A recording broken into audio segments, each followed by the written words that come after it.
The chandeliers of Hartwick House blazed with 1,000 candles, their light refracting through crystal prisms to cast dancing shadows across the polished marble floor, where couples whirled in time to the orchestra's waltz, and Eleanor Hartwell stood at the periphery of it all, her gloved hands clasped before her pale blue gown, watching as she had watched for 10 years now, her gaze fixed upon a single figure across the expanse of silk and satin and swirling bodies. Lord Adrian Blackwood stood near the far column, his dark evening clothes immaculate, his posture, that particular combination of ease and alertness that had first captured her attention when she was 18, and foolish enough to believe that noticing someone might mean they would notice you in return. He was speaking with Lord Wessex and his wife, his head inclined slightly in that way he had when listening, and Eleanor knew without being able to hear him that his voice would be low and measured, each word chosen with care, because she had observed him from distances like this for a decade and had learned the vocabulary of his gestures, the grammar of his movements, even as he had never learned hers. The ache that lived beneath her ribs, that old familiar companion, tightened as she watched him laugh at something Lady Wessex said,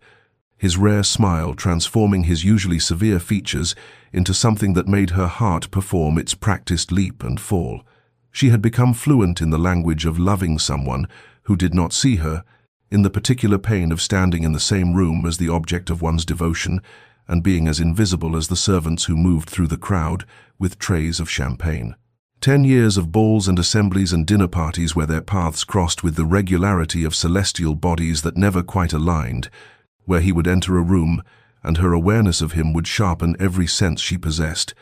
and he would pass her with the same polite disinterest he showed the wallpaper. Eleanor had long since stopped hoping he would ask her to dance. Hope was a luxury she had surrendered somewhere around the 5th year, replaced by this duller thing, this resigned longing that had settled into her bones like winter cold into old houses. She watched as he excused himself from the Wessexes, watched as he moved through the crowd with that particular grace that seemed effortless, but which she suspected was as carefully maintained as everything else about him, and she knew with the certainty born of pattern that he would not glance her direction, would not acknowledge her presence, and would continue through this evening and all the evenings to come, treating her as he always had, as if she were not there at all. The music swelled, couples turned in their elegant rotations, and Eleanor felt the weight of accumulated invisibility press down upon her shoulders as she accepted what she had accepted 1,000 times before. That loving someone from afar was not noble or romantic, but simply a quiet, persistent heartbreak that one learned to carry like a stone in one's pocket, present and heavy and unchanged. 10 years earlier, Eleanor Hartwell had stood in this very ballroom, smaller than it had seemed, or perhaps she had simply been larger in her innocence, filled with the kind of hope that makes 18-year-old girls believe the world is constructed specifically for their happiness, wearing a white gown that her mother had commissioned, specially for her debut, her hair arranged in careful curls that had taken her lady's maid 2 hours to achieve, and her heart beating with the peculiar mixture of terror and anticipation that accompanies all significant beginnings. The season had stretched before her like an unwritten book, each page blank with possibility, and she had moved through the receiving line with her parents, curtsying to Lady Hartwick and her daughters, and then suddenly he was there, introduced by their hostess as Lord Adrian Blackwood, second son of the Earl of Thornbury, recently returned from 2 years abroad, and Eleanor had looked up into his face and felt something shift fundamentally in her chest, as if a door she had not known existed had suddenly opened onto a landscape she had never imagined. He was 24 then, already established in society despite his status as a younger son, with dark hair that fell across his forehead in a way that suggested he had recently run his hand through it, and eyes of such a deep grey they appeared nearly black in the candlelight, and when he bowed over her hand and murmured the conventional pleasantries expected of such an introduction, she had felt the warmth of his fingers through her glove and thought wildly, inexplicably, that she would remember this moment for the rest of her life. "Miss Hartwell, I hope you will enjoy your first season," he had said, his voice carrying that measured quality she would come to recognize, each syllable placed with precision, and she had managed to reply something appropriate, though later she could never recall what words she had used, only that her voice had sounded strange to her own ears, breathless and higher than usual. The introduction had lasted perhaps 30 seconds, a polite bow, those few words, and then he had moved on to greet the next person in line, and Eleanor had continued forward into the ballroom with her parents, but something had already taken root inside her, some seed of recognition or longing or fate that she could not name, but could feel growing with each breath she took. Throughout that first ball, she had been aware of him in the way one is aware of true north when holding a compass, some internal mechanism always oriented toward his position in the room, and she had watched covertly as he danced with several young ladies, as he conversed with various gentlemen, as he moved through the evening with an ease that suggested he belonged to this world in a way she did not yet. And she had thought that perhaps later he would ask her to dance, that their introduction had meant something, that the door she had felt opening would lead somewhere. But he had not approached her again that night, had not sought her out among the other debutantes, had passed her twice in the crush of the crowd without any sign of recognition, and when her father had finally suggested they take their leave, Eleanor had glanced back one final time to see Adrian Blackwood standing near the terrace doors, his profile illuminated by moonlight, beautiful and remote as a figure in a painting, and she had felt the first whisper of what would become her constant companion over the next decade, the ache of wanting someone who did not want her in return. The decade had accumulated like sediment, a layer upon layer of balls and soirees and garden parties, where Eleanor had watched Adrian Blackwood move through society with the careful grace of someone who had mastered the art of being present while remaining fundamentally apart, and she had become a scholar of his habits, an unwilling expert in the minutiae of his existence, gleaned from observation and overheard conversation and the particular torture of proximity without connection. She knew that he preferred Mozart to Handel, that he took his tea without sugar, that he had a habit of touching the signet ring on his left hand when engaged in serious conversation, that he danced precisely twice at most balls, once with whatever unmarried daughter of his hostess required the social courtesy, and once with a respectable widow or married woman to deflect the matchmaking ambitions of ambitious mothers, and that he never, in 10 years of shared social circles, asked Eleanor herself to dance. She had watched him converse with gentlemen about politics and horse breeding and estate management, had observed the way women fluttered their fans and angled their bodies toward him in transparent invitation, and had seen him navigate the treacherous waters of society with a skill that suggested he had charted every current and hidden reef, and through it all he had maintained his careful distance from her, as consistent and reliable as the North Star, and just as unreachable. Her friends had tried to help in the way friends do, with gentle suggestions wrapped in concern, and Catherine Thornbury had said over tea in the 3rd year that perhaps Eleanor might benefit from considering other gentlemen, that Lord Blackwood seemed quite determined in his bachelorhood, and Elizabeth Waverley had been more direct in the 7th year, declaring that Eleanor was wasting her youth on a man who clearly had no interest, and just last month her cousin Margaret had asked with exasperation why Eleanor persisted in attending events she knew he would frequent if she found his presence so distressing. But Eleanor could not explain what she barely understood herself,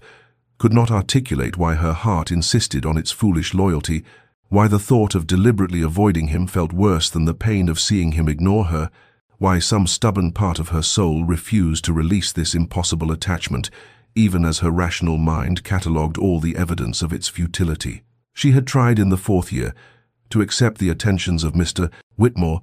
had allowed him to call and to escort her on walks and to sit beside her at dinners, but when he had spoken of his admiration for her, she had felt only a vast emptiness where reciprocal feeling should have resided.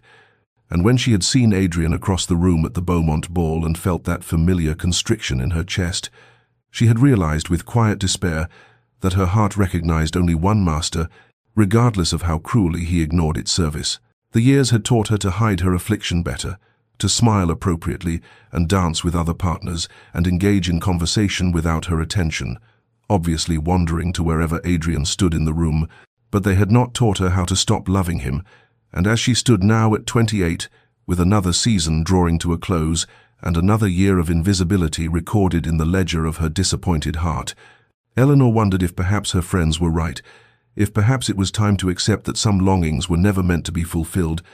and that she would carry this useless love to her grave like a woman buried with a treasure no one wanted to claim. The conversation happened on a Tuesday afternoon in late April, when the cherry blossoms had begun to fall from the trees in the garden. like snow made of petals, and Eleanor had been reading in the morning room when her mother entered with her father following behind, their expressions carrying that particular weight that announces significant pronouncements, and even before they sat across from her in the matching chairs, upholstered in cream silk, Eleanor felt something in her stomach tighten with foreknowledge of unwelcome news. Her father cleared his throat in the manner he always employed before discussing matters of consequence, and her mother folded her hands in her lap with a composure that did not quite reach her eyes, and they began with the usual preambles about her well-being and their concern for her future, their love for her and their desire to see her settled, and Eleanor set down her book and prepared herself for what she had known, in some deep place beneath her conscious thought, must eventually come. "Lord Pemberton has expressed his interest in paying you particular attention," her mother said, her voice carrying that bright quality women adopt when presenting difficult truths as pleasant opportunities, and her father added that Pemberton was a respectable man, financially sound, with estates in Yorkshire that provided a comfortable income and a London residence suitable for the season, and that at 28, Eleanor could no longer afford to dismiss such advantageous prospects without serious consideration. The words hung in the air between them like a sentence pronounced, and Eleanor understood with absolute clarity what was being communicated beneath the careful language that she had become a burden, that her persistent spinsterhood reflected poorly on the family, that her parents' patience with her inexplicable reluctance to marry had reached its natural terminus, and that this was not truly a discussion, but rather a declaration dressed in the clothing of parental consultation. She thought of the past 10 years, of the seasons that had accumulated like falling leaves, of the proposals she had gently declined from Mr. Whitmore and Captain Sheffield, and even young Lord Hartley, who had been sweet but utterly unsuitable, and she understood that her parents had been more than generous in allowing her to refuse these matches,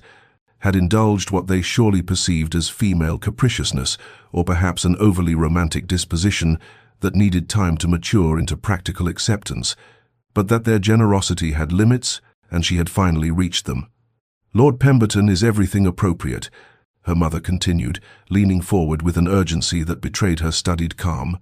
"and you are not growing younger, Eleanor, and we will not always be here to provide for you. And what will become of you then, without a husband, without protection, dependent upon your brother's charity, or forced to take employment as a governess or companion?" Her father's face softened with something like pity as he added that they only wanted her happiness, her security, that they could not bear to think of her alone and unprotected in a world that showed little mercy to unmarried women of advanced age. And Eleanor felt the walls of her life contracting around her like a room growing smaller with each breath. She wanted to argue, to explain that she had been waiting, hoping that there was a reason for her refusals, even if she could not articulate it without sounding like a foolish girl clinging to fantasies. But what defense could she offer against 10 years of evidence that Adrian Blackwood had no interest in her, no awareness of her devotion, no intention of ever offering her the life her parents now insisted she accept from someone else?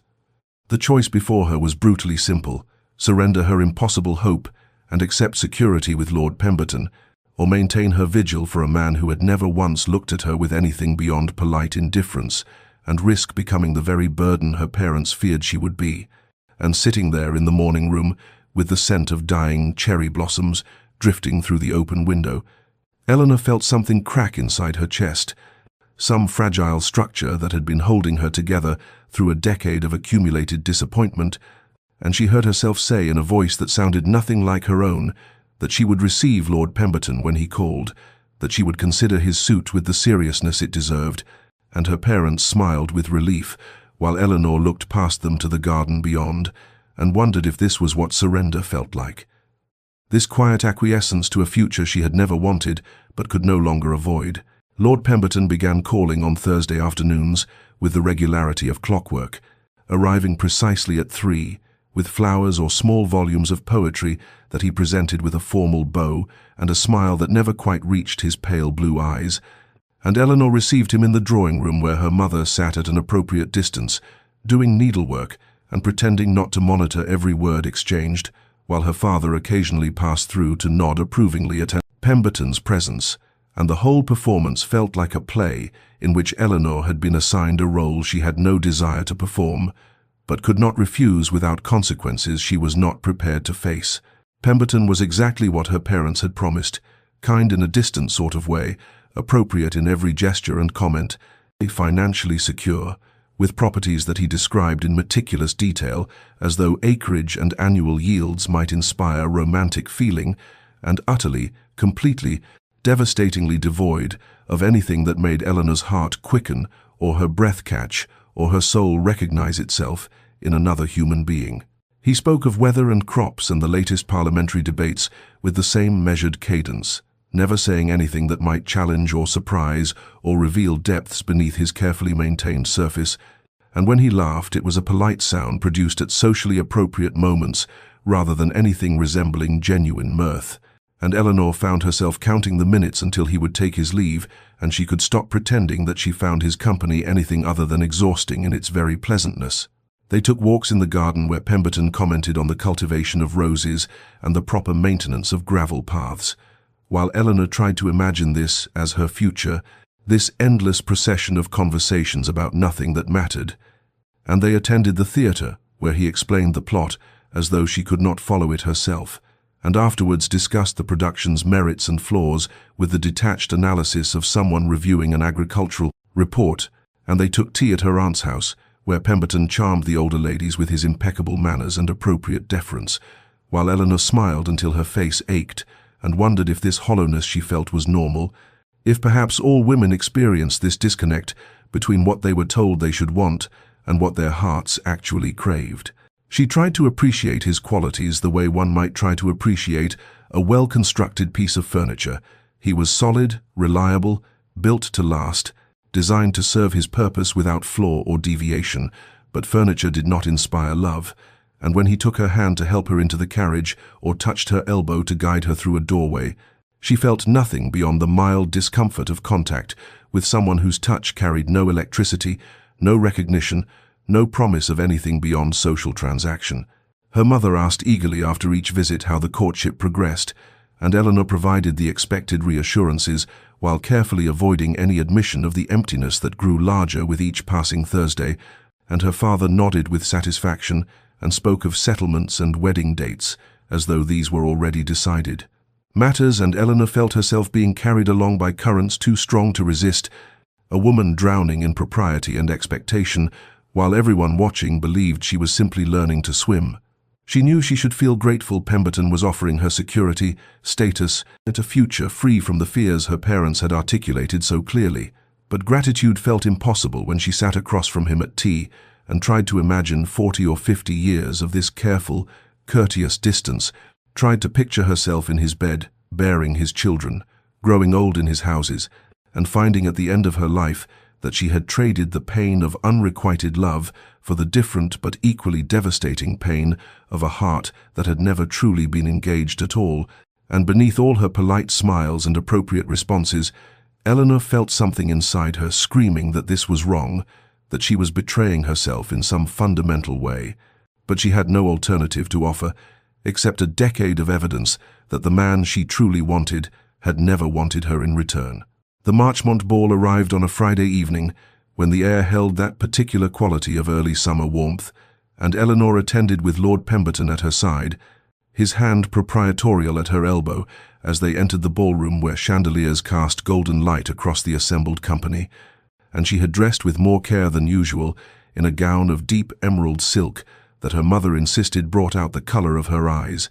though Eleanor suspected the effort was less for Pemberton's benefit than for her own desperate need to feel something other than the numbness that had settled over her like fog in the 3 weeks since his courtship had begun, and when he asked for the second dance of the evening, she accepted with the practiced smile she had perfected, the one that suggested pleasure without promising anything her heart could not deliver,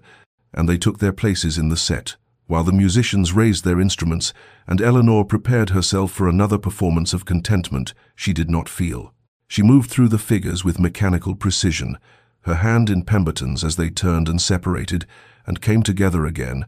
and he was speaking about something his sister's upcoming visit, or perhaps the condition of the roads between London and his Yorkshire estate. But Eleanor found herself unable to focus on his words because she had become suddenly acutely aware of a presence at the edge of the dance floor, a figure standing near the musicians with a glass of wine held loosely in one hand. And even before she turned her head to confirm what her body already knew, with the certainty of a decade's worth of practiced awareness,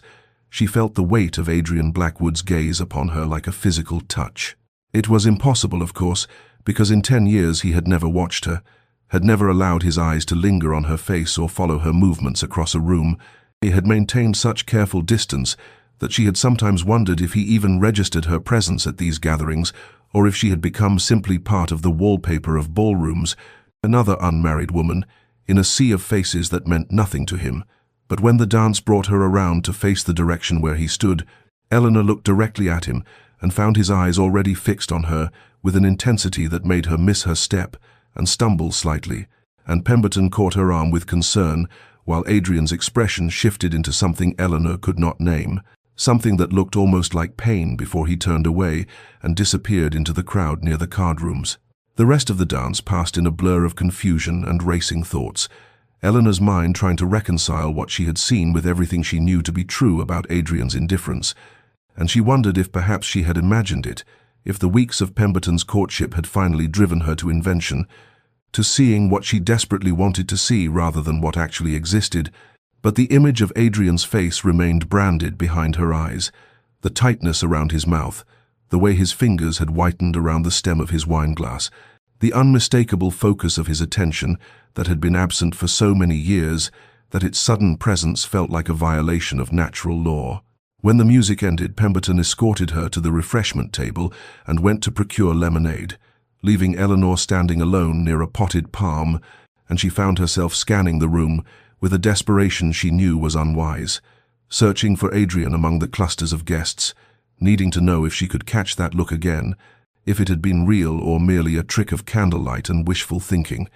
And when she finally spotted him across the ballroom speaking with Lord Hertford and his wife, he was perfectly composed, perfectly indifferent, giving no indication whatsoever that moments ago he had been watching her dance with something that had looked remarkably like longing. And Eleanor pressed one hand against her stomach, where something had begun to flutter like a bird trapped against glass,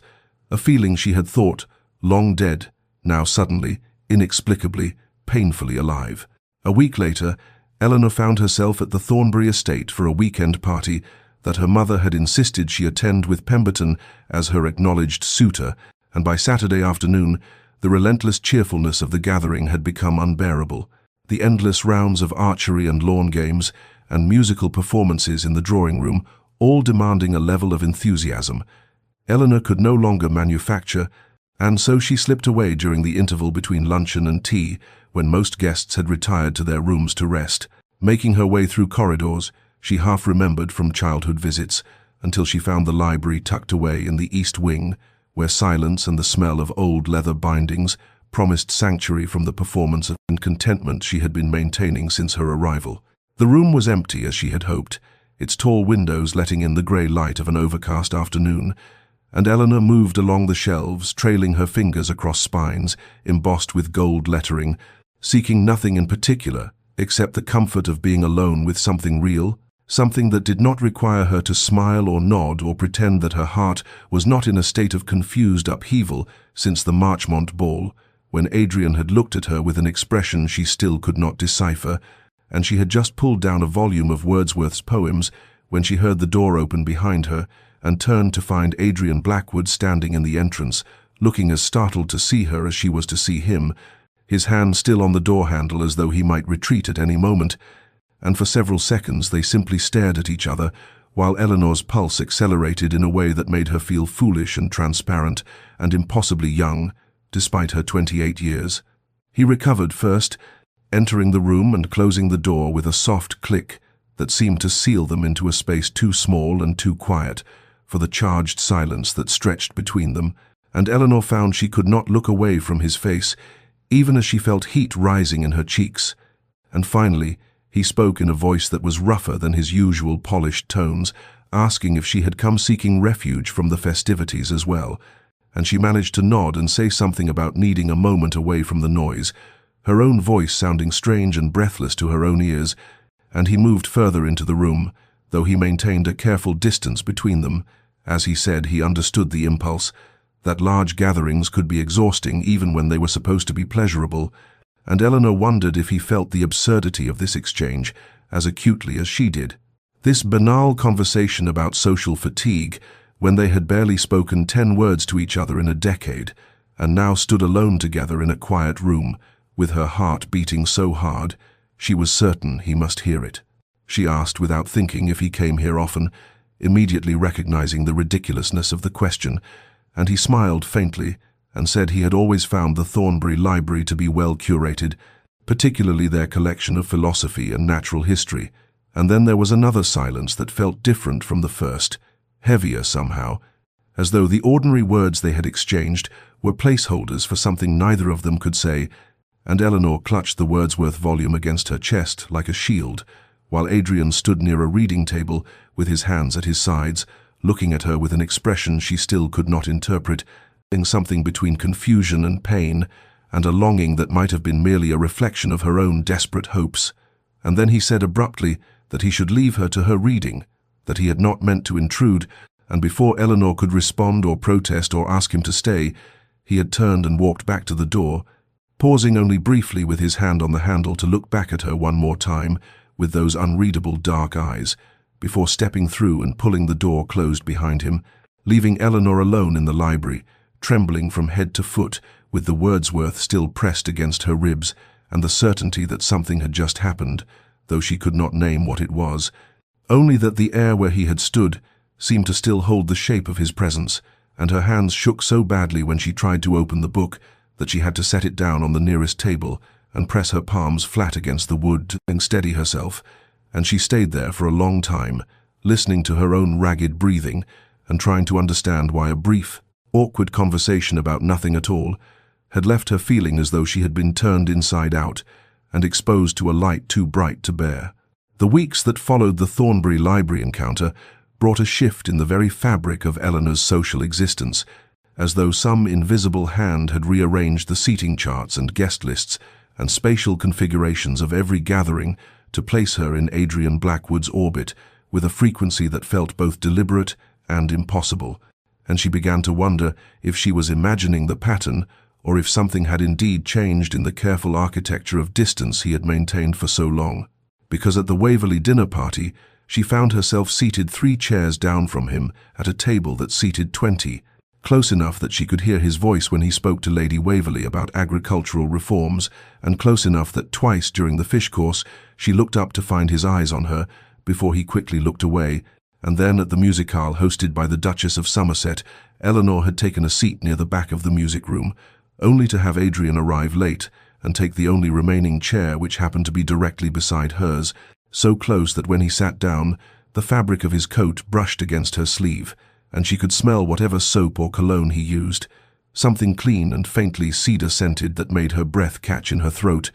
and they sat through an entire performance of Schubert Lieder without speaking, while Eleanor's awareness of his presence beside her made it impossible to focus on the music, every small shift of his posture or clearing of his throat registering in her consciousness with disproportionate significance. And afterward, when the guests rose to take refreshment, he had turned to her and asked in a voice carefully stripped of inflection whether she had enjoyed the performance, and she had said yes, though she could not have recalled a single melody if her life had depended on it. At the card party at the Hendersons, Eleanor found herself at a whist table partnered with Adrian against Lord and Lady Fairmont, and for 2 hours they played cards with the kind of wordless coordination that suggested either great skill or great attunement to each other's thoughts.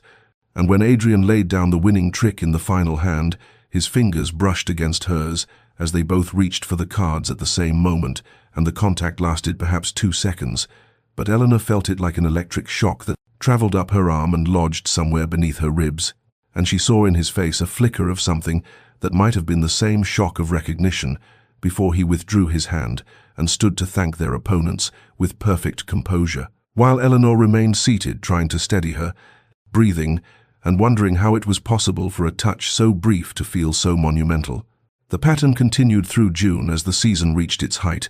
with Adrian appearing at the Blackwoods garden party, where Eleanor was playing croquet with Pemberton and several others,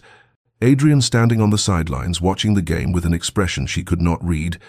and then at the theatre where Eleanor sat in her family's box and looked across to see Adrian in the box opposite, his attention ostensibly on the stage, but his gaze sliding toward her during the intervals with that same quality of intensity she had first noticed at the Marchmont ball, and each encounter left Eleanor more confused and more certain simultaneously. Confused about what these moments meant, but certain that something was happening, some shift in the tectonic plates of their long stalemate. And yet through all of it, Adrian never asked her to dance, never sought her out for private conversation, never gave any indication beyond these accumulated moments of proximity and charged glances that he saw her as anything other than another acquaintance in their shared social circle, and Eleanor found herself caught in a kind of exquisite torture, hyper-aware of his presence whenever they occupied the same space, but unable to name what she was witnessing or whether it meant anything beyond her own desperate interpretation.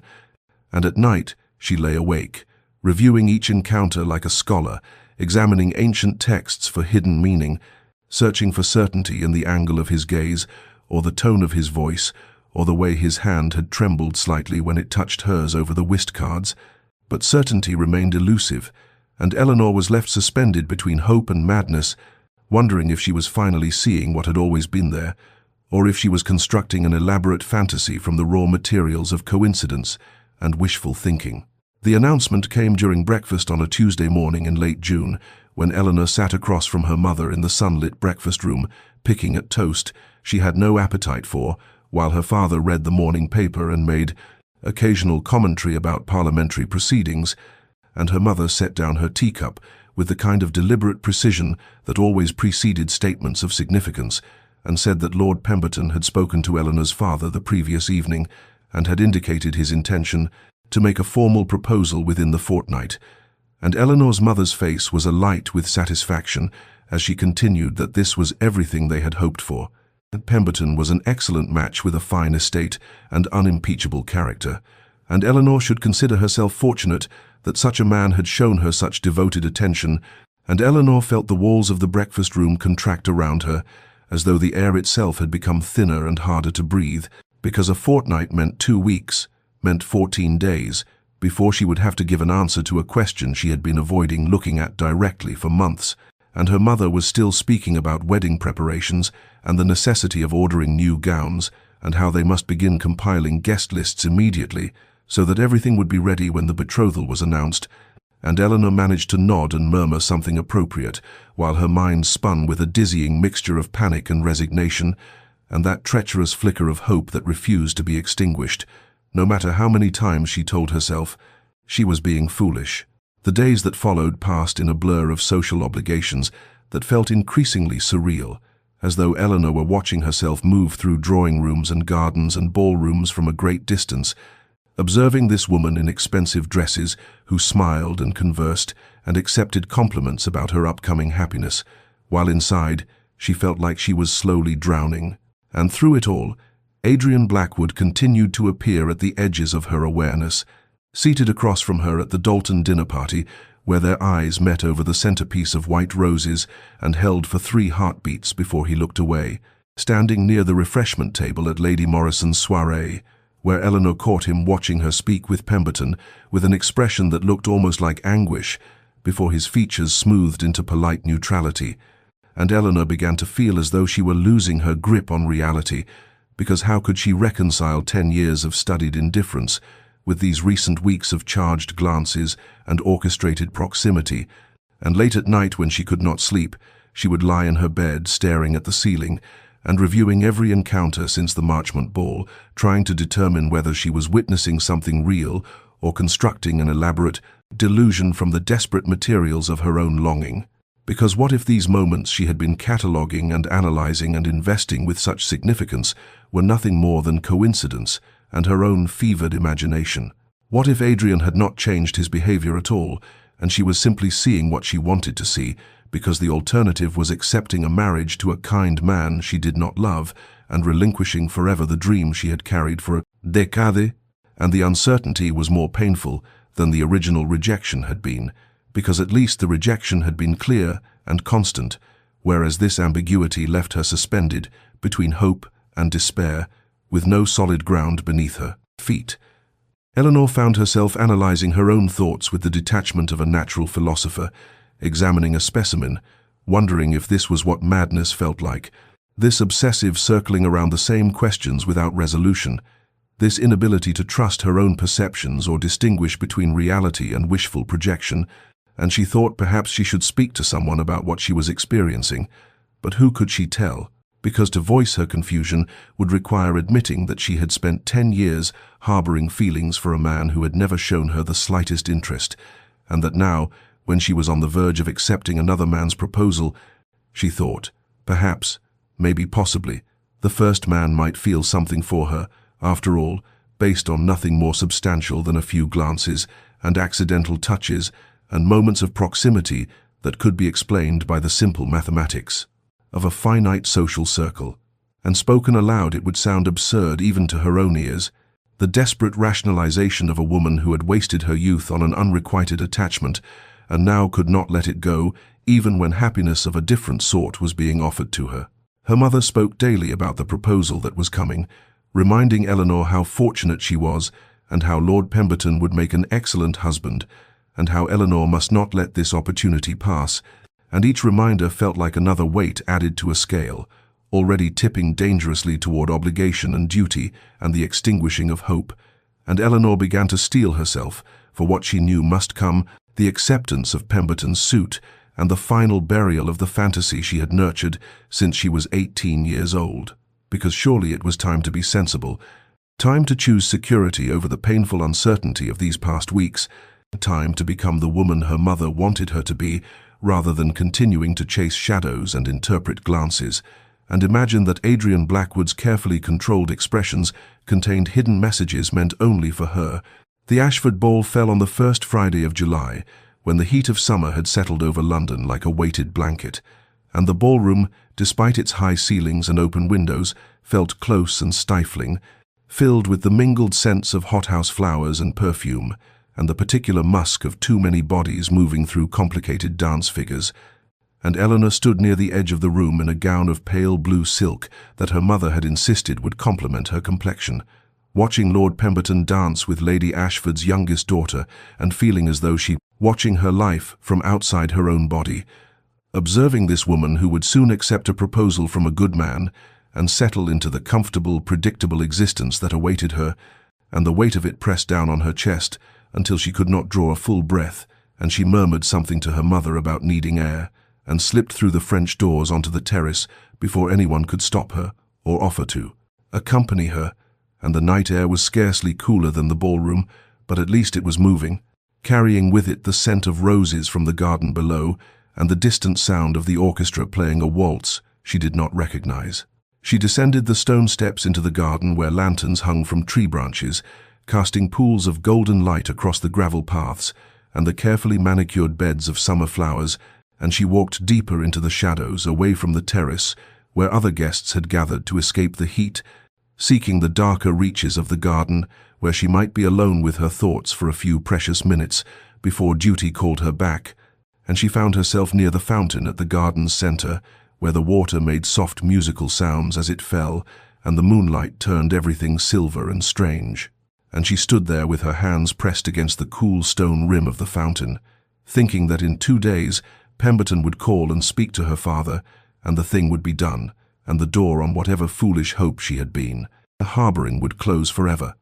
She did not hear Adrian approach until he spoke her name from behind her, and she turned so quickly she nearly lost her balance. And there he was, standing in a shaft of moonlight, with his evening clothes perfectly arranged, and his expression unreadable in the shifting shadows. And he said, "Forgive me, I did not mean to startle you."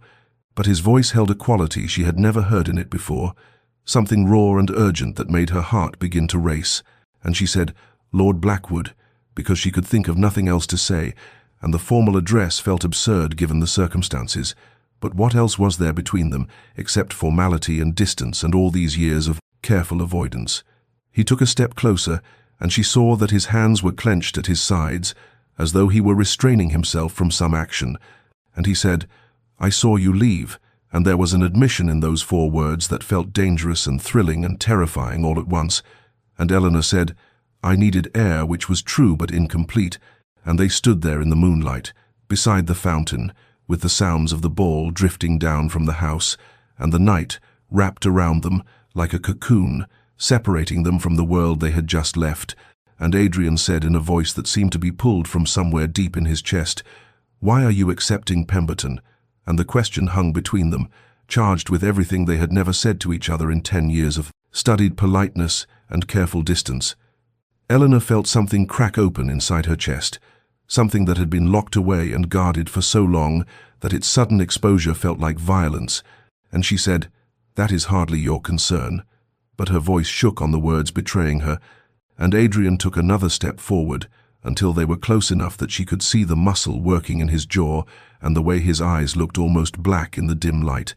And he said, "Is it not?" And it was not quite a question and not quite a statement, but something in between. And Eleanor said, "You have shown no interest in my affairs for a decade, Lord Blackwood. I cannot imagine why you would begin now." And she heard the bitterness in her own voice and hated herself for it, but could not call it back. And Adrian flinched as though she had struck him and said, "You think I have shown no interest?" And his voice was rough and strange and filled with something that sounded like pain. And Eleanor said, "What else am I to think?" And they were closer now, though she could not say which of them had moved. Close enough that she could feel the heat radiating from his body and smell that cedar scent she had noticed at the musicale, and see the rapid rise and fall of his chest as though he had been running, though he stood perfectly still. He opened his mouth as though to speak, then closed it again, and she saw the war happening behind his eyes, saw him reach for words and fail to find them, or find them and decide against speaking them, and the silence stretched between them taut as a wire. And Eleanor thought wildly that she should return to the ballroom, that standing here alone with him in the dark garden was improper and dangerous, and she was promised to another man, or as good as promised, but her feet would not move and her eyes would not leave his face. And finally Adrian said, "Eleanor, just her name, nothing more," but he said it like a prayer or a curse or both, and then he turned and walked away from her back toward the lights of the house, leaving her standing alone beside the fountain, with her heart hammering against her ribs and her mind reeling, and the ghost of her name on his lips echoing in the darkness. Lord Pemberton called on the Sunday afternoon, following the Ashford ball, arriving precisely at 3 o'clock, as he had indicated he would in the note he had sent the previous day. And Eleanor sat in the drawing-room in a gown of rose-coloured muslin that her mother had selected, watching him settle into the chair across from her with the careful deliberation that characterized all his movements, and her parents had withdrawn with a show of discretion that fooled no one, leaving Eleanor alone with a man who had come to determine the course of her future. And Pemberton cleared his throat and began to speak about his estate and his prospects, and his deep regard for Eleanor's character and accomplishments, and she listened with a strange detachment, as though she were floating somewhere near the ceiling, observing this scene rather than living it, watching this kind, decent man offer her security and respect and a comfortable life. And when he finally asked the question that had been building through 10 minutes of preamble, when he said, "Miss Hartwell, would you do me the very great honor of consenting to become my wife?" Eleanor heard herself say, "Not yes, but might I have some time to consider?" And she saw the flicker of surprise cross his face, though he recovered quickly and said, of course she must take whatever time she required, though he hoped she would not keep him waiting over long. And after he left, her mother came into the drawing-room with eyes bright with expectation, and Eleanor had to say that she had asked for time to think, and her mother's face fell into an expression of confused disappointment, and she said, "But why on earth would you need time, Eleanor? He is everything we could have hoped for." And Eleanor had no answer that would satisfy, because how could she explain that she needed time to kill whatever foolish hope still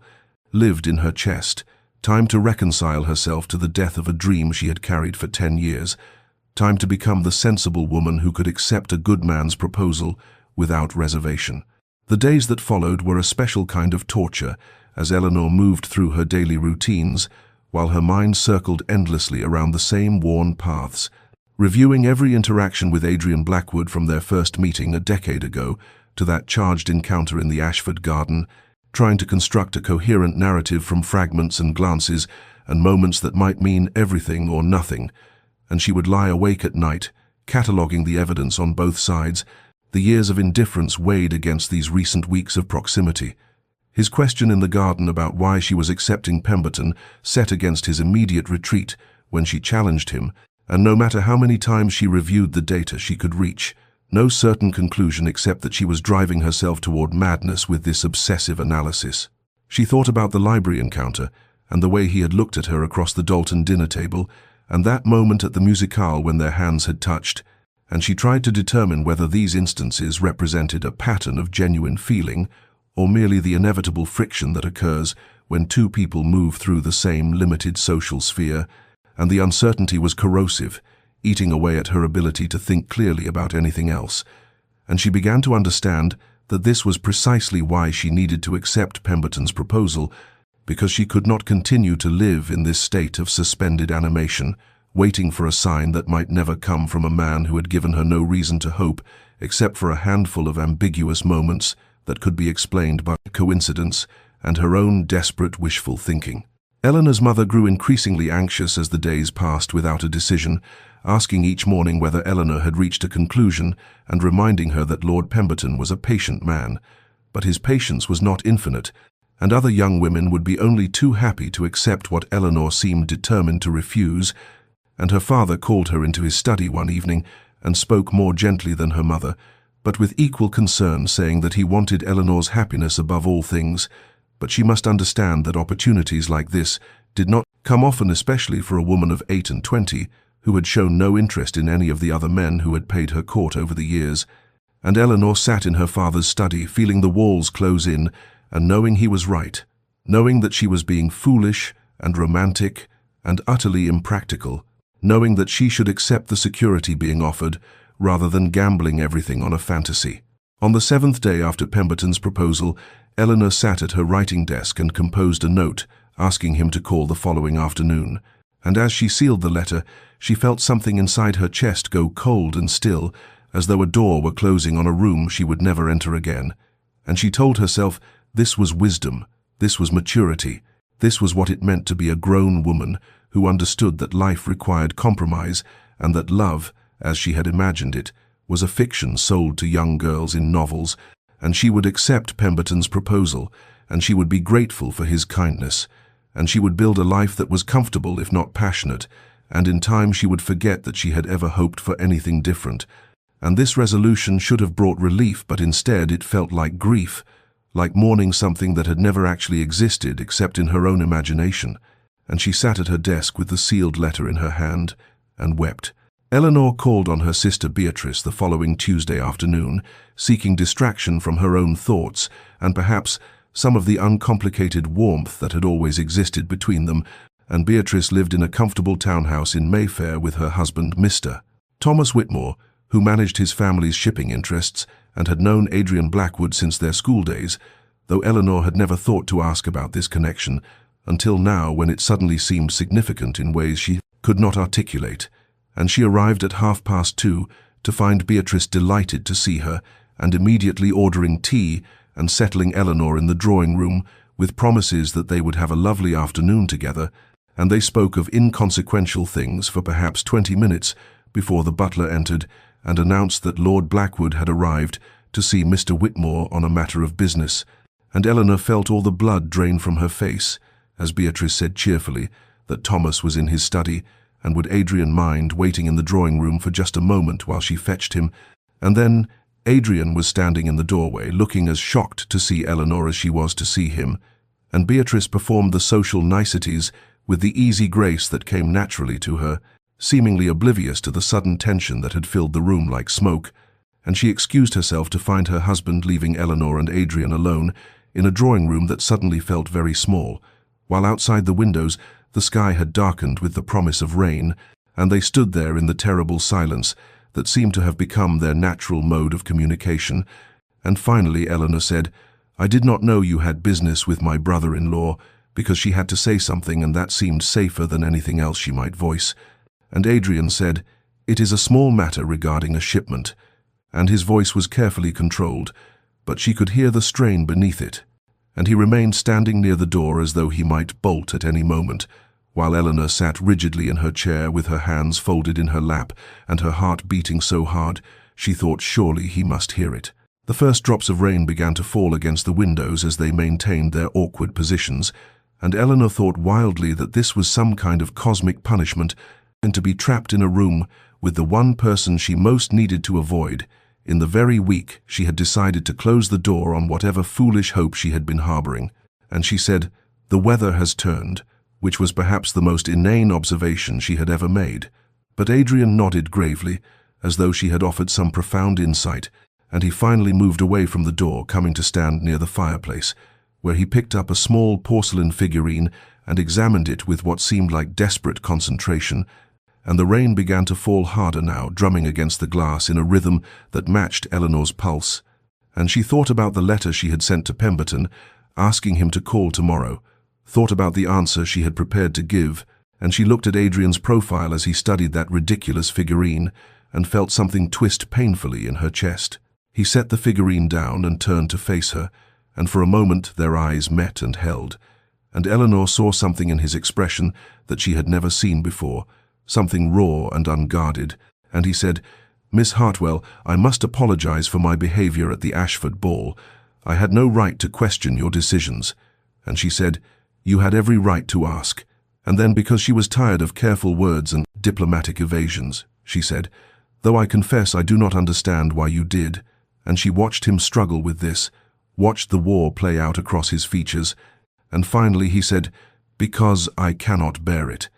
And the words seemed torn from him against his will, and Eleanor said, "Cannot bear what?" though she thought she knew, or hoped she knew, or feared she knew. And Adrian said, "The thought of you with him, with anyone." And then he stopped, as though he had said too much, and looked away from her toward the rain-streaked windows. And the silence that followed was different from the silences that had come before, charged with confession and possibility and terror. Eleanor rose from her chair and moved toward him without conscious decision, and she said, "Adrian," using his given name for the first time in 10 years, and he looked at her with an expression of such longing and despair that she felt her breath catch, and he said, "I should not have said that I have no right." But Eleanor said, "Why do you have no right?" And her voice was shaking now, and they stood there in Beatrice's drawing room, with the rain falling outside and the afternoon light fading to grey. And Adrian said, "Because I have spent 10 years staying away from you, because I believed it was the right thing, the honourable thing, because I thought." And he stopped again as though the words were too difficult, and Eleanor said, "What did you think?" And she was close enough now to see the lines around his eyes, and the tension in his jaw, and the way his hands were clenched at his sides. And he said, "I thought you deserved better than what I could offer." And there was such pain in his voice that Eleanor felt tears prick at her eyes. And she said, "Better than what?" And Adrian said, "Better than a second, son with limited means and a family history best forgotten. Better than a man who could give you nothing but his heart." And the confession hung between them as the rain continued to fall. The words hung in the air between them like something fragile and precious that might shatter if either of them moved too quickly, and Eleanor found she could not speak for a moment, and could not do anything but stare at Adrian as the rain continued its relentless percussion against the windows, and the grey afternoon light cast shadows across his face. And she thought of 10 years of watching him from across ballrooms, 10 years of carefully composed indifference, 10 years of believing herself invisible to the one person she most wished would see her, and now he stood before her saying he had stayed away because he thought she deserved better. And the revelation was so unexpected and so utterly incomprehensible that she felt dizzy with it, felt the room tilt slightly, as though the very foundations of her understanding had shifted. She said, "Your heart," and her voice was barely a whisper, and Adrian looked away from her toward the rain-streaked windows as though he could not bear to meet her eyes. And he said, "I have watched you for 10 years, Miss Hartwell," and there was such rawness in his voice that Eleanor felt something crack open in her chest. And he continued speaking in fragments, his words tumbling out in a way that was so unlike his usual careful control.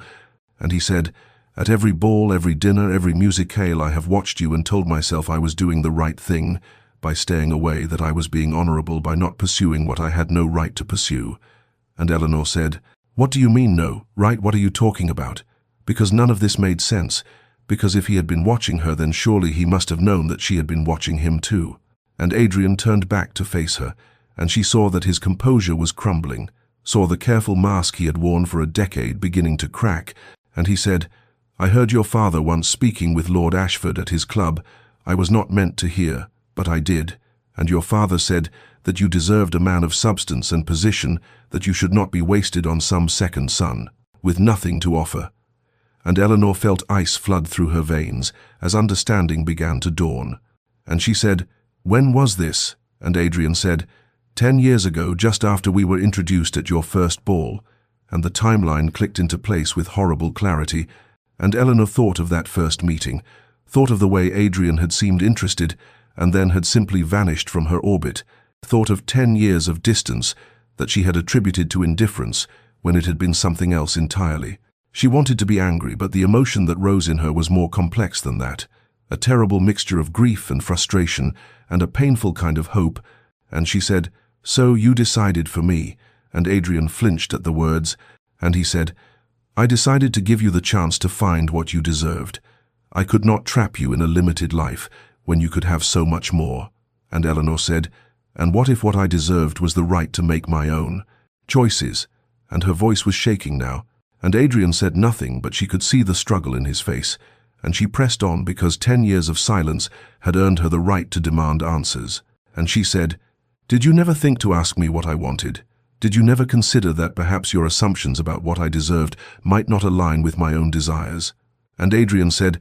"I thought I was protecting you." And Eleanor said, "From what? From the possibility of happiness, from the chance to choose my own path." And the words came out harder than she intended,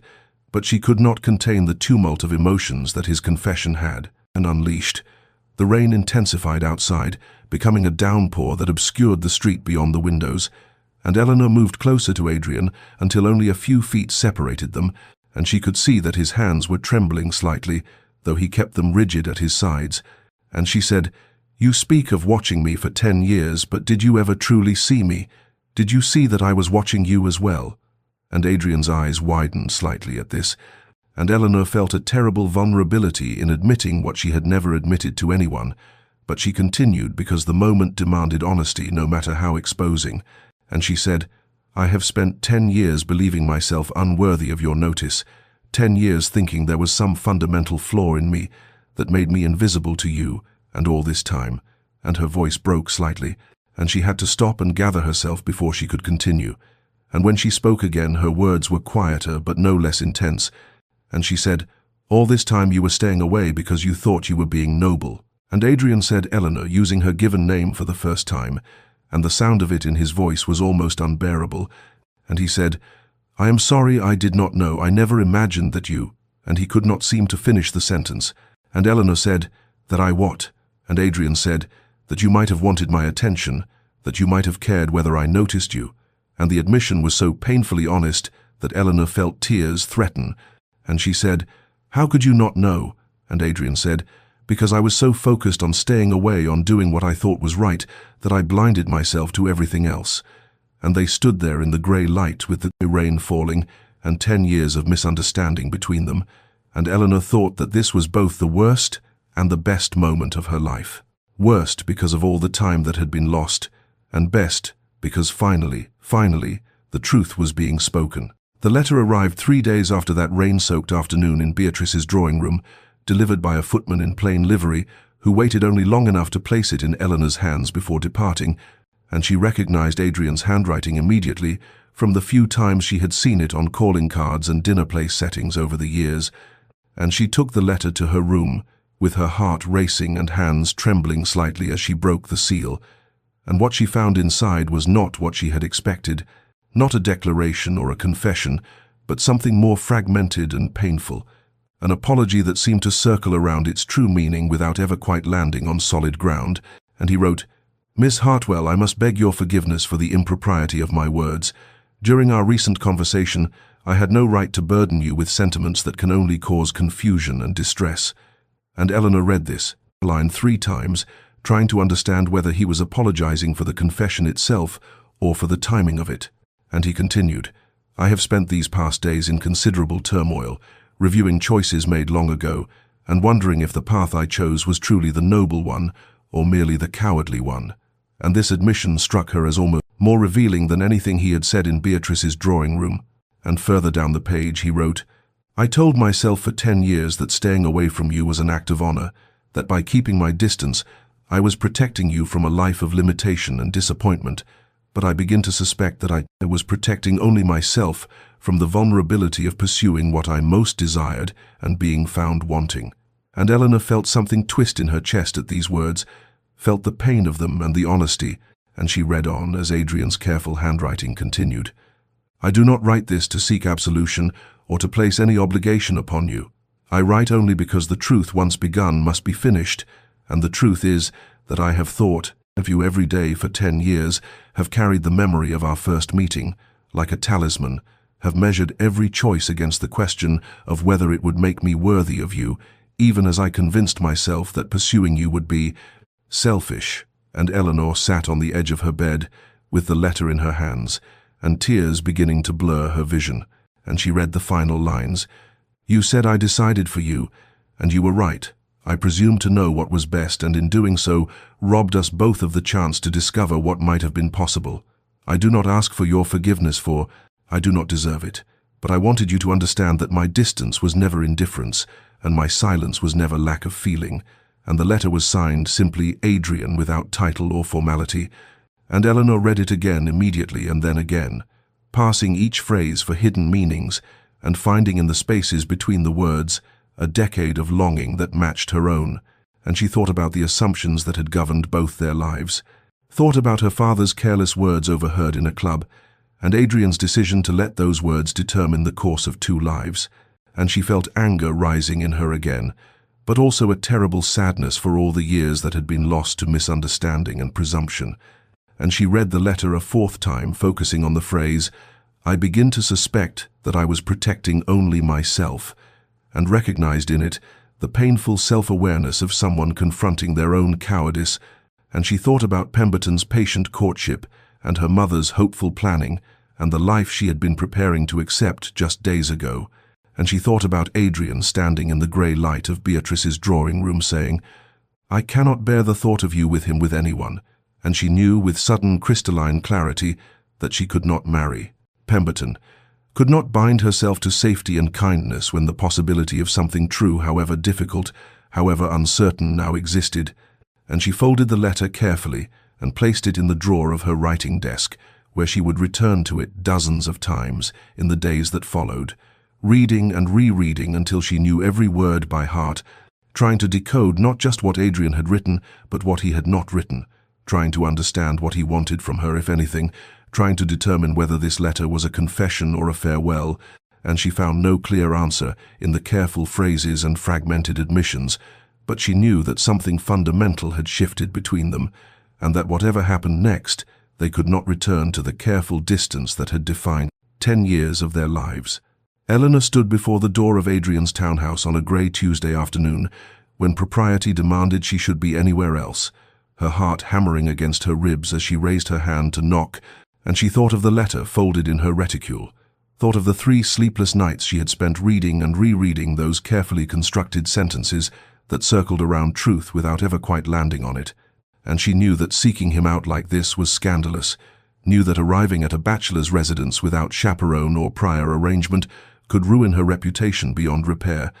but she found that she did not care anymore because 10 years of propriety and careful distance had brought her nothing but loneliness and the spectre of a marriage to a man she could never truly love.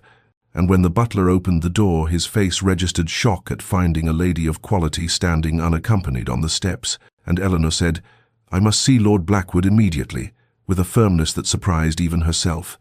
And the butler stammered something about his lordship not being at home to visitors, but Eleanor saw the flicker in his eyes that told her Adrian was indeed present,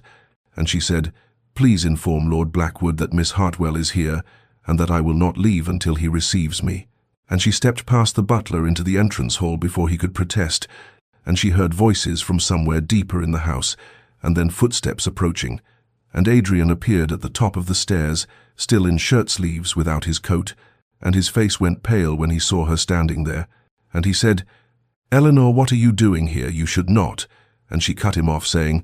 I need answers, real answers, not fragments and apologies and carefully worded admissions that mean everything and nothing. And, Adrian descended the stairs, quickly telling the butler to leave them, and when they were alone in the hallway, he said, "You cannot be here if anyone should discover." And Eleanor said, "I do not care about discovery, I care about truth." And her voice was shaking, but she held her ground. And Adrian looked at her with an expression that contained equal parts anguish and longing, and he said, "Please let me call for a carriage, let me send you home before." And Eleanor said, "Before? What before we speak honestly for once? Before you tell me plainly what all these fragments mean?" And she pulled the letter from her reticule and held it up between them, and she said, "You write of staying away and of protection and of unworthiness, but you do not write of what you actually feel. You do not say clearly what any of this means." And Adrian reached for her arm as though to guide her toward the door, but stopped himself before touching her. And he said, "I have told you more than I should have told you, things that can only complicate your life when you have a perfectly good offer from Pemberton." And Eleanor felt fury rise in her at this, and she said, "Do not speak to me of Pemberton, do not deflect and dodge when I am asking you directly to tell me the truth." And Adrian said, "What truth do you want, Eleanor? What more can I possibly say?" And she moved closer to him until they stood only a foot apart in the dim hallway, and she said, "Tell me plainly, without equivocation, without noble excuses, what you feel when you look at me." And the question hung between them like something alive and dangerous, and Adrian's composure, which had been fracturing since the rainy afternoon, finally shattered completely. And he said, "I love you. I have loved you since the moment we met 10 years ago. I have loved you through every ball and dinner and musicale. I have loved you while watching you dance with other men, while listening to you laugh at their jokes, while knowing that I had no right to speak." And his voice broke on the final words,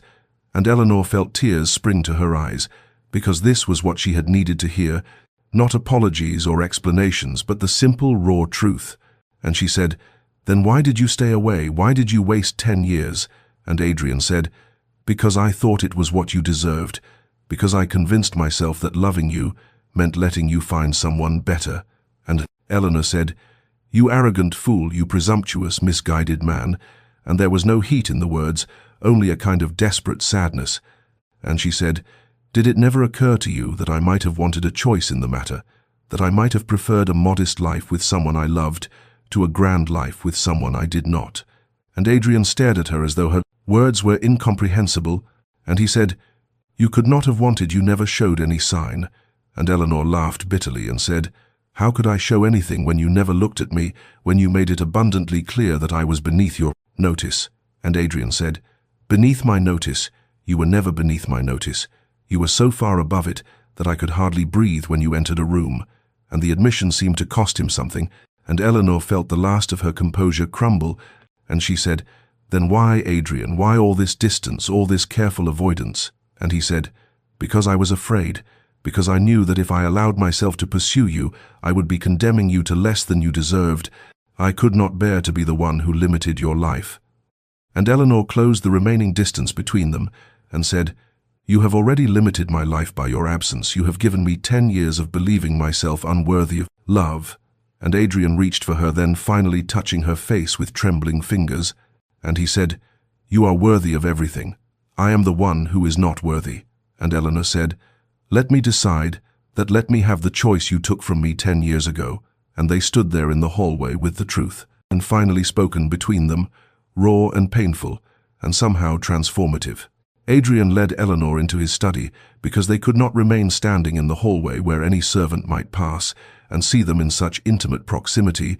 and once the door was closed behind them, he moved to the window and stood with his back to her for a long moment, as though gathering the courage to speak the whole truth. And when he finally turned, his face was marked with a kind of exhausted resignation, as though he had carried a weight for so long that the prospect of setting it down was both relief and terror. And he said, "I need to tell you how this began, how I made the choice that cost us 10 years.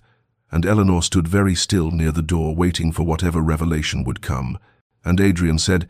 "It was at the Ashford ball the night we first met, and you were 18, and I was 24, and I had been in society long enough to be cynical about its rituals and calculations." And he paused, running a hand through his hair in a gesture of distress, and he continued, "Your father introduced us very briefly, just a polite acknowledgement, and you smiled at me, and I felt something shift in my chest, something I had never felt before. And Eleanor remembered that moment, remembered the flutter of hope she had felt at his handsome face, and the way his eyes had met hers for just an instant before he bowed and moved away. And Adrian said, "I watched you the rest of that evening, watched you dance and laugh with your friends, and I knew that I wanted to pursue your acquaintance, but I also knew the obstacles." And he moved away from the window, pacing. Now, as the words came faster, and he said, "I am a second son, Eleanor. My older brother inherited the estate and the title, and I have only a modest income from my mother's settlement and a position managing affairs for my brother." And Eleanor started to speak, but he held up a hand, asking her to let him finish. And he said, "Later that same evening I was in the card room, and your father was there with several other gentlemen, and they were discussing their daughters and their prospects as fathers do." And his voice took on a bitter edge, and he said, "Your father spoke of you with such pride, such obvious love, and he said that you deserved the very best, that he would never consent to see you married to anyone who could not provide you with security and position." And Adrian stopped pacing and looked directly at Eleanor,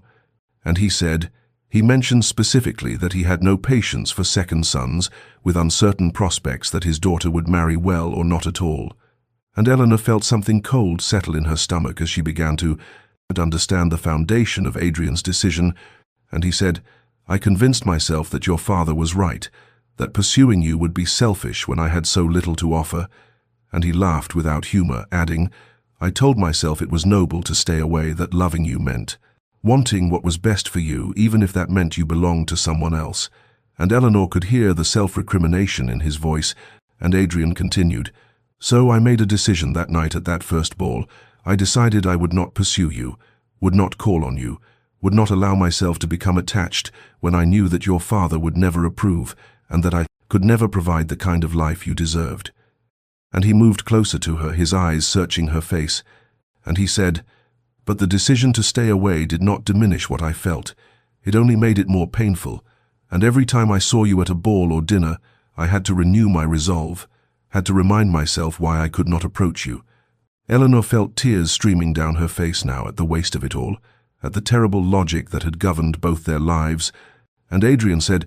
"I watched you year after year, watched you dance with other men, watched you grow from 18 to 28, and I told myself I was doing the right thing, that by keeping my distance I was protecting you from limited life." And his voice broke slightly as he added, "I never imagined that you might have wanted something different, that you might have preferred modest comfort with someone you cared for to grand comfort with someone you did not." And Eleanor understood now the full scope of his mistake, understood how a single overheard conversation had shaped 10 years of loneliness for them both.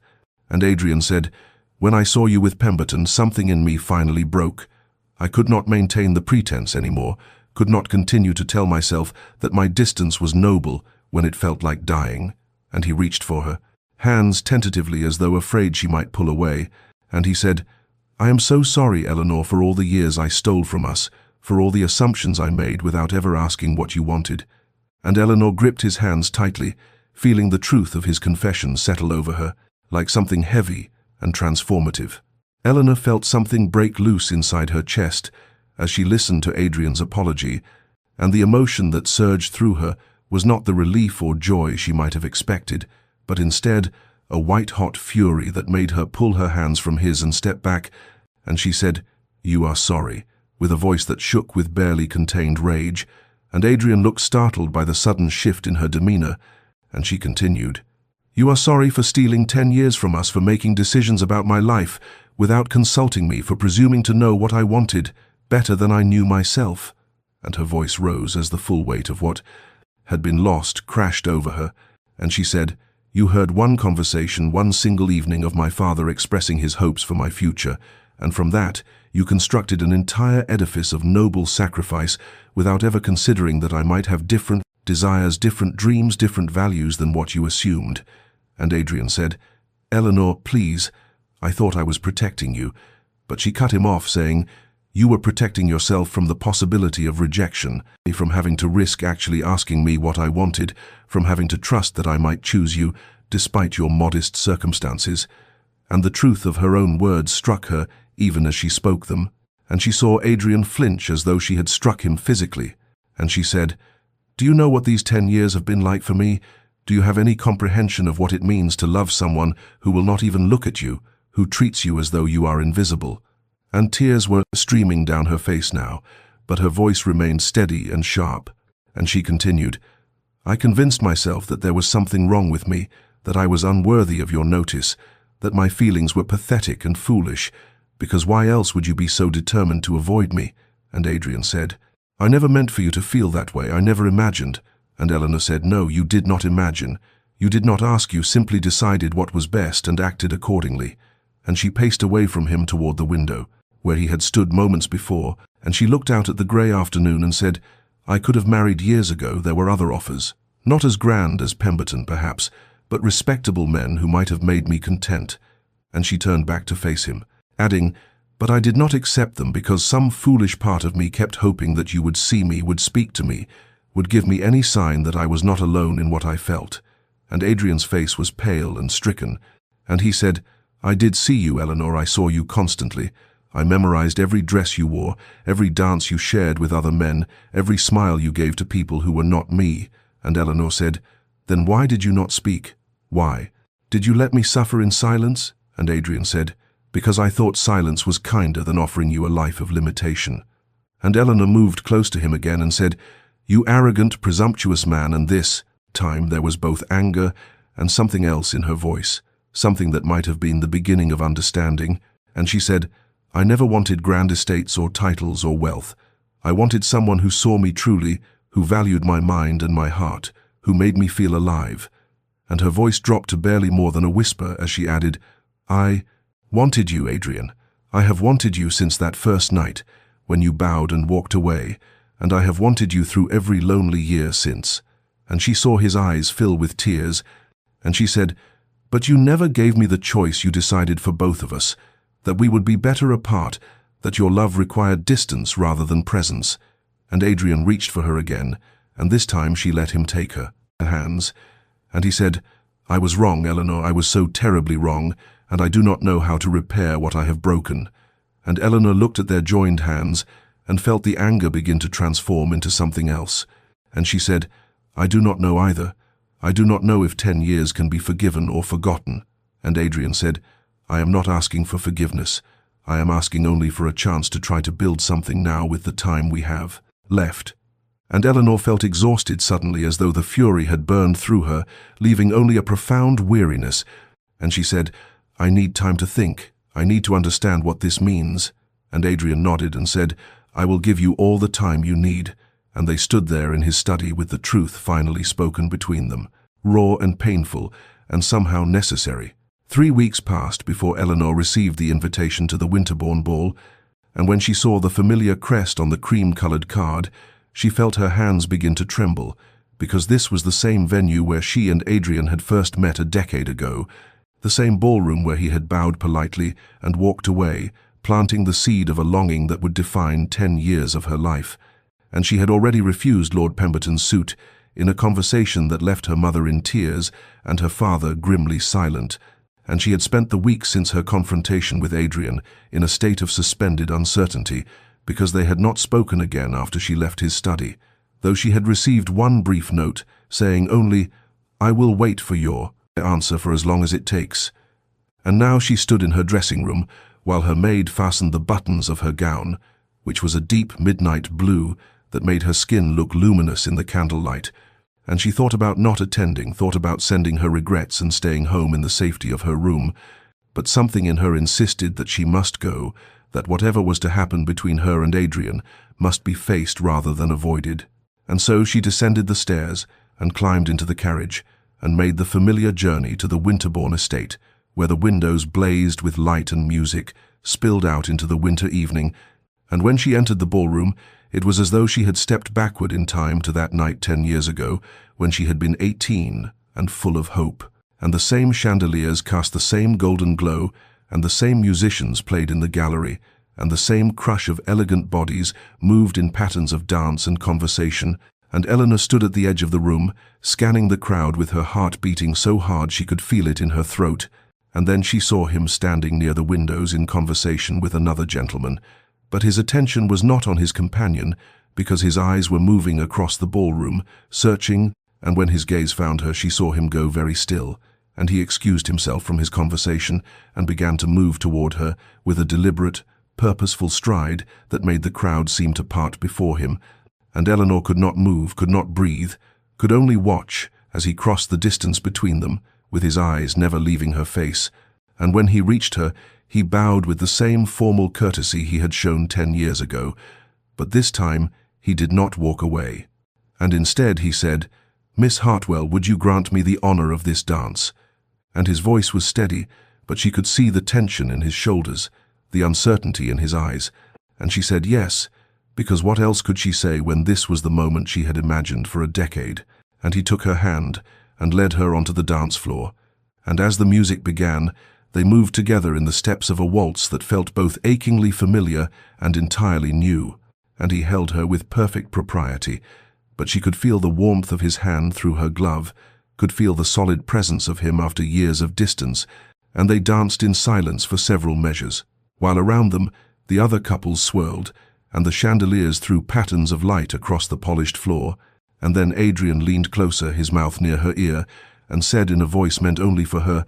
"I have loved you since we met, Eleanor, from that first moment, 10 years ago. In this very room I have loved you, and I have been a fool and a coward, and I do not deserve your forgiveness, but I am asking for a chance to prove that I can be worthy of what you have already given me." And Eleanor felt tears prick her eyes as she said, "You whispered that you loved me, but you never showed me, never gave me any sign." And Adrian said, "I am showing you now in front of everyone here. I am claiming what I should have claimed a decade ago." And she looked up at him and saw in his face such naked hope and fear that her anger finally began to dissolve into something that might eventually become forgiveness. And she said, "This is only a beginning, Adrian. We have much to repair." And he said, "I know, and I will spend whatever time it takes." And they continued to dance as the ballroom spun around them, and Eleanor felt for the first time in 10 years that she was precisely where she was meant to be. The morning after the Winterbourne ball, Eleanor woke to find a note delivered with her breakfast tray, and the handwriting was Adrian's careful script, asking if he might call upon her that afternoon, and when he arrived precisely at 3 o'clock, her mother received him with a coolness that bordered on hostility, because Eleanor had confessed her refusal of Pemberton and her feelings for Adrian, and her mother could not understand why her daughter would choose a second son with modest means over a wealthy lord. But Eleanor sat in the drawing room with Adrian, while her mother served as reluctant chaperone, and they spoke of small things at first, the weather and the previous evening's festivities, but there was an ease between them, now that had been absent, before a sense that the worst had been revealed and survived, and when Adrian left, he asked if he might call again the next day, and Eleanor said yes, and so began a pattern that would define the following weeks. He came each afternoon, sometimes bringing books he thought she might enjoy or flowers from his modest garden, and they took chaperoned walks through the park where the early spring flowers were beginning to emerge from winter's grip, and they discovered in each other a compatibility that went beyond the attraction that had sustained Eleanor through 10 years of longing, for they shared views on literature and philosophy and politics, and Adrian made her laugh with observations that were both clever and kind, and Eleanor found that she could speak her mind freely without fear of censure or dismissal, and he listened to her opinions with genuine interest, treating her thoughts as worthy of consideration rather than merely indulging feminine whimsy. Her father remained skeptical, calling Adrian to his study one afternoon for what Eleanor could only imagine was an interrogation about his prospects and intentions, and when Adrian emerged an hour later, he looked somewhat pale but determined, and he told Eleanor later that her father had made clear his disappointment that she had refused a more advantageous match, but Adrian had stated his intentions plainly and promised to provide for Eleanor to the best of his ability, and her father had grudgingly given permission for the courtship to continue, though he had not given his blessing. As the weeks accumulated into a month and then 2, Eleanor watched her mother's resistance gradually soften, for it was impossible to witness Eleanor's transformation and not recognize that this was something more than girlish infatuation, and Eleanor, who had moved through the world with a quiet sadness for so long now, seemed to radiate light, and she smiled more easily and spoke more freely, and there was a vitality in her that had been dormant, and even Eleanor's mother, who valued social advantage above most things, could not deny that her daughter was happier than she had ever been. One evening in May, as the gardens burst with bloom, Adrian asked Eleanor to walk with him in her family's modest grounds, and her mother permitted it with only her younger sister as distant chaperone, and they moved along the gravel paths while the sunset painted the sky in shades of rose and gold, and Adrian stopped beneath an old oak tree and took both of Eleanor's hands in his, and he said, "I know that I have already told you I love you, but I have not asked you properly if you might consent to be my wife." And Eleanor felt her breath catch because, even though she had known this moment was coming, it still struck her as almost miraculous that after 10 years of silence they had arrived here. And Adrian continued, "I cannot offer you grand estates or titles, or the kind of luxury that Pemberton could have provided, but I can offer you my whole heart and my complete devotion, and a life built on truth and partnership." And Eleanor said, "Yes, Adrian, yes, of course, yes," because there was no other answer she could give to the only question that had ever mattered, and he slipped a ring onto her finger, a simple band with a small sapphire that had belonged to his grandmother, and they stood together in the fading light while her sister discreetly turned away, and Adrian kissed her for the first time, a gentle meeting of lips that carried the weight of 10 years of longing, finally realized.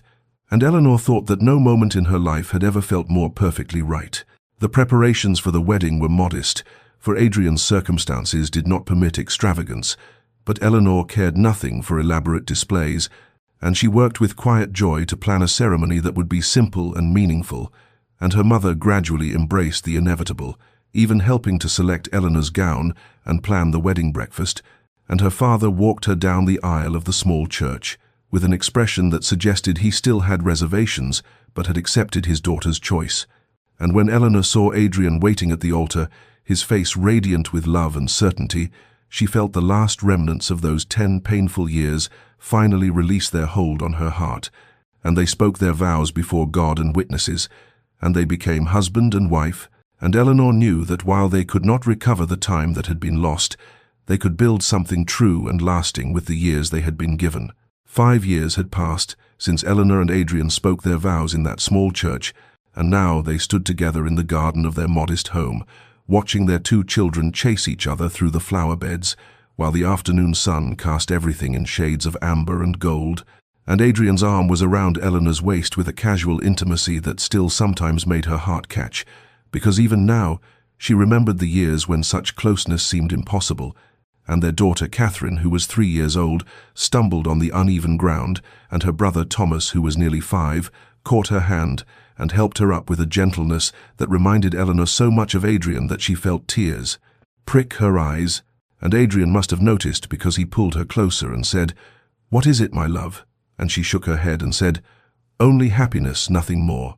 Which was true because these 5 years had been filled with a contentment so complete that sometimes she could hardly believe it was her life she was living. Their home was not grand, a comfortable manor house with enough rooms for their growing family and gardens that Eleanor tended herself with help from a modest staff. And Adrian's work kept them secure if not wealthy, and Eleanor had discovered that she cared nothing for the ballrooms and social competitions that had once defined her world, because she had something infinitely more valuable in the quiet evenings when she and Adrian sat by the fire, reading aloud to each other, or discussing the events of the day, or simply existing in companionable silence, and in the mornings when he kissed her goodbye before leaving for his work, and in the nights when they lay together in the darkness, speaking of dreams and memories and the future they were building together. Sometimes Eleanor thought about those 10 lost years and felt a pang of regret for the time they could have had. But mostly, she had made peace with the past because she understood now that perhaps they had both needed those years to become the people who could build this life together, and Adrian had learned that love sometimes required risk and vulnerability rather than noble sacrifice. And Eleanor had learned that her own worth was not determined by others' recognition, but by her own truth and courage. Dear listener, if you have stayed with us through this story, then perhaps you understand what Eleanor and Adrian discovered in their years of separation and their ultimate coming together, that assumptions made in silence can steal decades of joy, and that the courage to speak truth even when it feels impossible can redeem what seemed irretrievably lost, and that sometimes the kindest thing we can do for those we love is not to decide for them what they need, but to offer them the honest choice and trust them to know their own hearts. Consider how often we make decisions based on what we believe others want or need or deserve, How often we silence our own truth because we have convinced ourselves that our silence is somehow noble or protective, and how many years we lose to fears that are never spoken aloud and therefore never challenged or resolved. And understand that while Eleanor and Adrian found their way back to each other, not every story ends with such grace, and the years lost to misunderstanding and presumption cannot always be recovered. If there is someone in your life whose regard you crave, if there is a truth you have been holding in silence because you fear the consequences of speaking, if there are years accumulating while you wait for the perfect moment or the certain outcome, then let this story be a gentle encouragement to choose courage over caution, honesty over assumption, and the risk of rejection over the certainty of regret. For Eleanor spent 10 years believing herself unseen when she was seen and loved all along, and those years cannot be reclaimed no matter how happy the ending. May you find the strength to speak the truths that matter. May you trust that those who truly love you can handle your honesty even when it is difficult, and may you build your life on foundation of authentic connection rather than careful distance. And may you rest tonight knowing that it is never too late to begin again, that hearts can heal even from years of misunderstanding, and that love, when finally acknowledged and claimed, can illuminate all the dark places we thought would remain in shadow forever. This has been a story from Love and Deep Space, where we believe in the transformative power of truth and the redemptive possibility of love. And if this tale has touched your heart, then we invite you to subscribe and join us for more stories of courage and connection and the journeys we take toward the lives we are meant to live. And until we meet again, may you walk in honesty and rest in peace, and know that you are worthy of being seen and loved exactly as you are.